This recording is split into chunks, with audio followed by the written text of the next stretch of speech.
knowing that Cindy was following me in her vehicle. And that was the other thing that I thought was I didn't get a chance to say goodbye.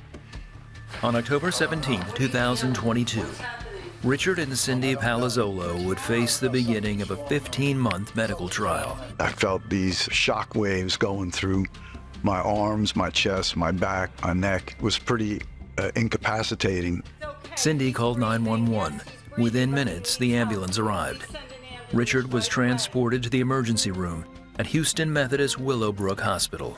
I was continuing to pray and got in touch with our kids and our family and our friends to also be praying that God would protect him and that God would give these doctors wisdom to find out what's wrong. I started praying silently to myself and just saying, Lord, please help me. That's all I was able to do. The cardiologist who examined Richard believed there was a blockage in one of his arteries. The next morning, a heart catheterization performed revealed no blockages, so Richard was released.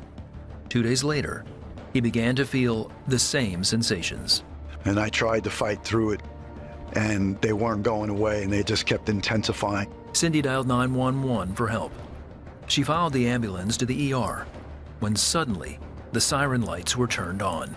I just prayed, God, resurrection life, to bring my husband to that place of healing and wholeness and to give the doctors wisdom to find out why this keeps happening to him. Carlos Manriquez, a paramedic with the fire department in the Houston area, was the only EMT in back with Richard. Once I matched his appearance with that cardiac monitor, I knew that this was for real. This was happening. Everything became dimmer and dimmer and dimmer. So I said, please help me, I'm dying. And then that's the last thing that I remembered. Richard went into sudden cardiac arrest and stopped breathing. Carlos began to pray. The first thing was, Lord, I need your help. I need you to do something right now to save this man's life. I look at the monitor and I see a cardiac dysrhythmia that's really lethal called torsades de pointe. It is extremely rare cardiac dysrhythmia. I did not have enough time to defibrillate him, which is deliver an electric shock, before I noticed that his heart rhythm converted itself into a normal sinus organized rhythm. The chances of coming back from that less than 1% without any pharmacology or electricity, it is almost impossible. He came back too, and I remember him looking at me saying, what happened? And I said, you just died and came back to life. It was just one of those, God, you know what? You really do exist. You know, this is a miracle. When they arrived at the hospital, Carlos shared the miraculous event with Cindy.